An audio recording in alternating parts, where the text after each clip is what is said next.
I've been wanting to do a video about the Cyclamatic CX2 folding bike in cold weather.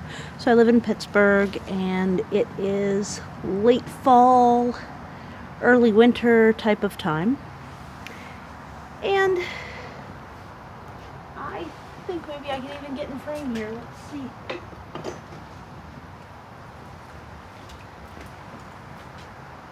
I'm a little bit worried about getting farther away from the camera because then you won't be able to hear me. But, oh well. I'm worried about... Can you hear me okay? Let's hope.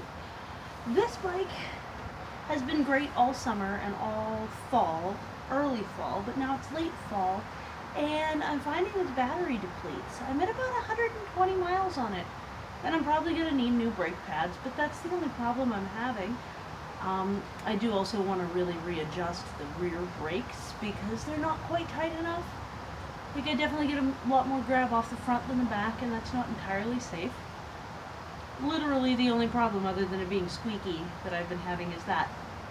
But this puppy doesn't hold a charge in like even 40-degree weather, which is a little bit frustrating. And this isn't like leaving it out. It was maybe 38 the day I went out, 38 degrees, and it almost didn't have enough charge to bring me back home. Now, I've run into that before when it's warm, when I overuse high speed, but I kept it in low the whole time. And I've just been a little nervous to take it out in the cold since, because if I take it out in the cold, then I'm going to have to deal with whether or not I have to hard pedal back with my entire grocery load on the back. I apologize if this is shaking a bit. The wind is catching my tripod and it's bouncing. So that's something that I'm running into. Typically I can get about 10 miles on it, and I guess in all low, 6 miles being all uphill, 10 miles being mixed terrain. And it gets a little low in battery towards the end, but this time I got 6 miles in all low on mixed terrain, so that's like a 40% battery loss. And this isn't leaving it outside at the grocery store. This is taking it in and using it as my grocery cart at the grocery store, because Aldi's lets me do that, which is really nice. But yeah, so it's literally just the amount of cold exposure that it gets while on. A friend of mine suggested maybe getting a battery-powered heat pack, the only thing that seems to make sense is the ones that come in those heated scarves that has a patch behind your neck. You might be able to keep the battery at a better temperature. And you can see here it's pretty tight up against the frame, so I don't know where you really put it. And everything's all aluminum, so it's very conductant of the cold. So I'm sure there's several cells inside this case. And that's not a problem, that's fine. It's just a matter of making sure it's very, very charged before I leave, which means that at the end of a work day, just hopping on and going isn't necessarily going to work out in the wintertime. It holds a charge better in my house. I let my house get around 40 degrees during the day. I have a programmable thermostat. And why heat a house when you're not in it?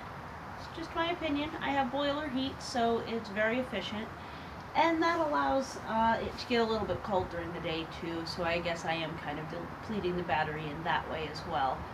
So if I started charging it before I left in the morning and then went, I don't want to go in cold rain. Personal preference, I don't think I want to risk not having enough clothes and getting chilled and wet, but I can use just my skiing gear to go biking and stay perfectly warm. I've been using this puffy with a windbreaker raincoat on top and then thick ski pants, and that's going fine. And the bike is really holding up. It's been really great to have it. It's just that now that it's getting chillier, I really wish that I had something that was gasoline instead, to be perfectly honest. Because I thought maybe every time it went above freezing, I'd be able to do what I needed to do and get on out and get my shopping done, go to things, as long as it wasn't raining. And not confident in the ability to get back home after my experience last time. So I've been able to stay plenty of warm. Oh, good boots too. Good boots are a must. Because on an electric bicycle, you're not exerting a whole lot of effort. So unlike, like running in the winter, you don't need that many clothes. Or typical cycling in the winter, you're going to be exerting a decent amount of effort most of the time. Maybe not on the downhills, but I'll cross the flat and that kind of thing. This, you're not going to be exerting that much effort, so you do need to really layer up and make sure you're super warm and count on the battery being depleted a lot faster, like 40% faster at 40 degrees, 38, 40 degrees. So, not quite adjusted for that yet, and I don't know what I need to do to get adjusted for it, but the bike's still working out well. Winter's going to be a bummer, and that's that. Our winters do fluctuate. We have a lot of 60-degree days throughout winter anymore. We didn't used to. It used to stay frozen all the time, but recently we've been having these like wild roller coaster type of winters where it's like -20 and then 60 degrees and then -20 and then 60 degrees, and it just vacillates back and forth. So I'm probably still going to be able to get a decent amount of use out of it, but I'm going to have to plan ahead and charge it while I'm at work the day that I want to go after work, and make sure that it's totally topped back off because the battery's self-draining in its own way. I'm wondering then if a newer generation battery set would be better for that, or if they have the same problem in late fall type of weather. Because of course I wasn't planning on pedaling on days when it's like snow, but I was planning on pedaling on days when it was above freezing and not raining. And that's up in the air right now. I'm still trying to figure out what I can and can't do with the bike. I hope this is helpful, and I will eventually get around to adjusting the brake cable and replacing the brake pads on this puppy, because I am about 120 miles in now. My tracker is very rudimentary. I put a tick mark for every 5 miles worth of trip on a whiteboard in my kitchen.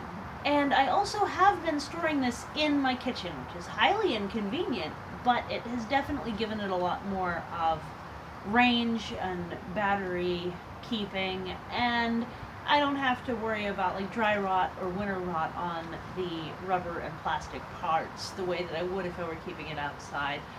And I don't want to keep it in my living room, even though that would be more convenient. It's wood flooring, and if it comes in wet or muddy, that would really screw up my wood floor. So kitchen it is, at least for now. I've been thinking about rearranging some of my like furniture, but for the most part it's just my trash cans behind the bike, and that seems to be going all right.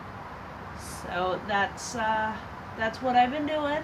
And and I also had to come up with like a shorthand way for knowing whether I charged it or not, because it turns out that the light set on top of the battery isn't accurate enough to know if it's fully charged or not. It only starts to read as being low when it's pretty low as well. So I have started putting the charge cord on top of the bicycle seat right here whenever I do finish charging it. That way I know if that charger's on top of the bicycle seat, it's been charged, and may need a little bit recharge when it's cold in the house over a period of time, or if I haven't rode it in a while, but it's at least pretty well charged. It's not going to take a full 4 hours to charge it. And that's pretty much how I've been handling it. It's still treating me really well, but the cold weather has been more of a bummer than I expected. So there's your Cyclamatic CX2 update for late fall, early winter, Pittsburgh. Have a good one.